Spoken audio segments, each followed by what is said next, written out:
Coucou les amis, nous sommes de retour et nous allons directement continuer avec la partie 2.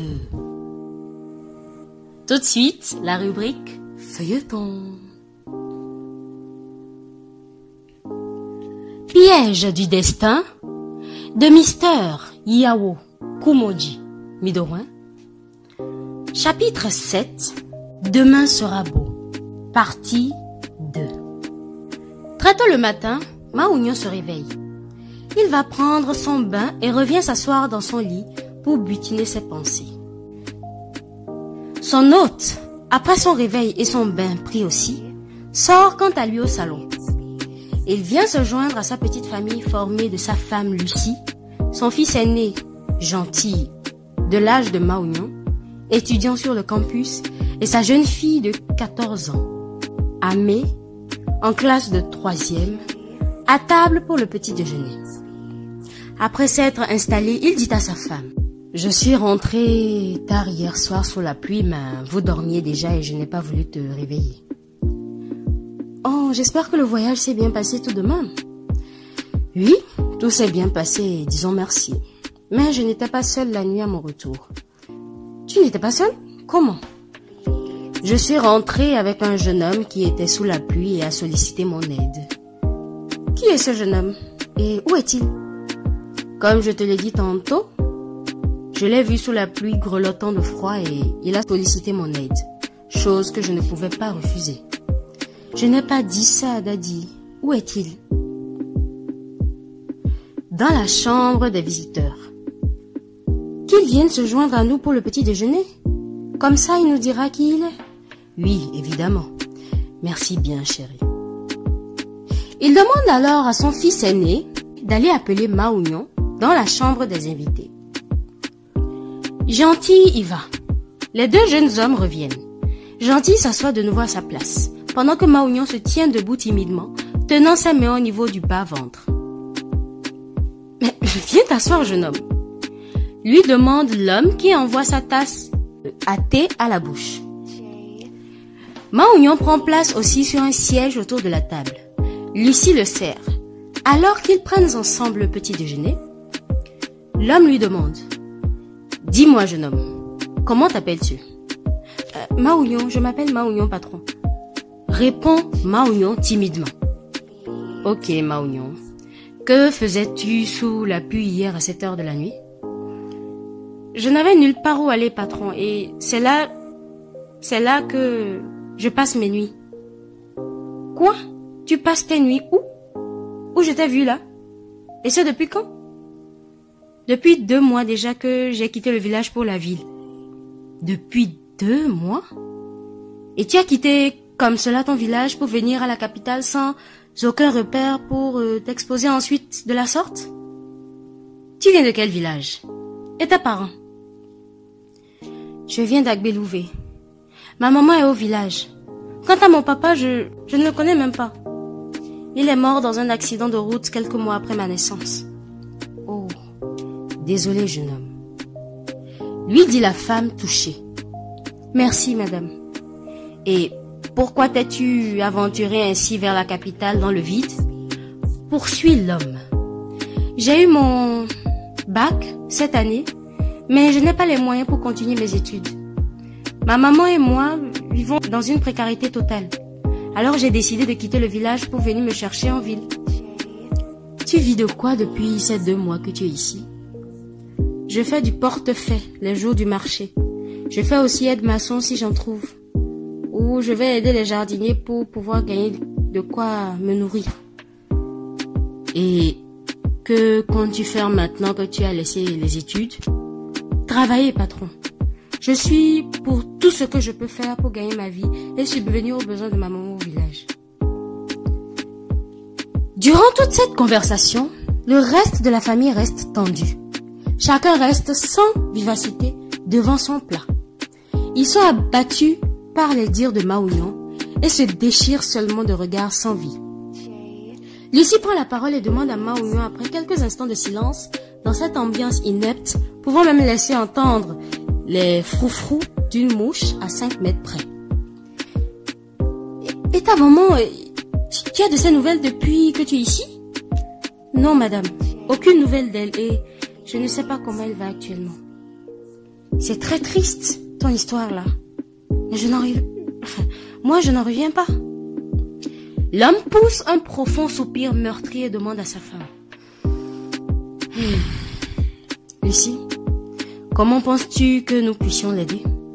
Nous ne pouvons plus le laisser retourner dans la rue et recommencer ce cauchemar. Je pense aussi la même chose, Daddy. Il ne doit plus retourner dans la rue une fois ses pieds ici. Fais tout ce que tu juges bon pour l'aider, s'il te plaît. Répond d'une voix compatissante la femme.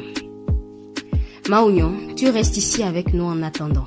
Nous sommes au week-end. Lundi, nous verrons. Dis-toi que tu es en famille ici. Voici ton frère gentil, il est sur le campus. Et ta sœur, Amé, elle fait la 3e cette année. Redit l'homme à Maounion. Merci patron, merci madame. Tu m'appelles Daddy, comme ton frère et ta sœur. Compris? Ce matin dans le village d'Agbelouvé, Sanam a un air pas du tout vif. Elle est inquiète d'être sans aucune nouvelle de son fils. 2 mois après son départ du village pour la capitale, un lieu où il n'a jamais mis pied quand il a ouvert les yeux. Un regard sur elle décrit toute l'angoisse d'une mère désorientée. Elle est meurtrie, mais que faire? Il lui faut aussi vaquer à son quotidien de survie. Elle se lève, prend un panier dans lequel une machette et un haillon pour se servir de couronne et prend le chemin des champs. Elle va pour chercher du buisson, pour dire maïs frais, à braiser au cuir à l'eau bouillante et vendre au bord d'une ruelle du village, sa nouvelle activité de survie en cette saison de maïs frais, comme cela se fait dans presque tous les villages noirs d'Afrique. Sur son chemin, à la sortie du village, elle rencontre maman Akofa qui l'interpelle. Elle-même est complètement perdue dans ses pensées en pleine marche pour son unique raison de vivre, Maounion.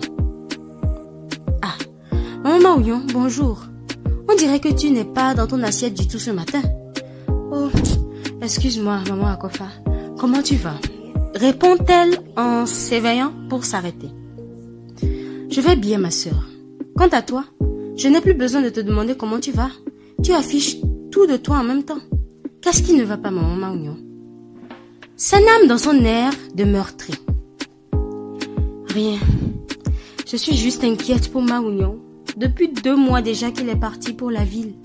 Je n'ai aucune nouvelle de lui. Je n'ai pratiquement aucune idée de comment il va. Comment ça, maman Maounion? Pourquoi ne lui rends-tu pas visite? Si seulement je pouvais savoir où il est dans cette ville pour me rendre chez lui. Je ne serais pas ici en train de perdre mon temps. Comment ça tu ne sais pas où habite ton fils pour la suite de ses études? Lui demande la mère d'Akofa, très étonnée. Études? Maounion n'est pas parti étudier, ma chère. Pas de moyen pour qu'il continue. Et il a refusé de rester au village. Donc il est parti en ville dans l'intention de se trouver un objectif. J'ai essayé de le convaincre, mais en vain. Il était très décidé à partir. Et aussi pour ne pas avoir à subir le vide qu'Akofa, ta fille, lui aurait laissé au village. Mais ce n'est pas possible, s'exclame-t-elle. Donc comme ça, non seulement il n'est pas allé en ville pour étudier, mais aussi est parti sans repère. Dieu de mes ancêtres, je n'en reviens pas. C'est l'hostile vérité, et je suis déboussolée. Je me demande pourquoi ne revient-il pas au village si ça tournait mal pour lui là-bas à Lomé. Croisons juste les doigts et espérons que rien de mal ne lui arrive. Je te comprends, ma chère. Mais ne te laisse pas abattre. Prie pour lui et tu verras. Oui, maman Akofa. Et Akofa, comment elle va? Vous avez de ses nouvelles? Elle va bien. Son oncle était au village la semaine passée. C'est bien. Il faut que j'y aille maintenant. Salut papa pour moi, s'il te plaît. Je n'y manquerai pas. Vas-y revenir et fais attention à toi surtout.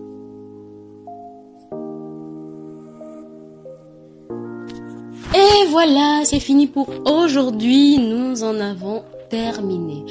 Alors, on a vu comment ce bon samaritain, ce monsieur, a accueilli Maounion chez lui comme son fils.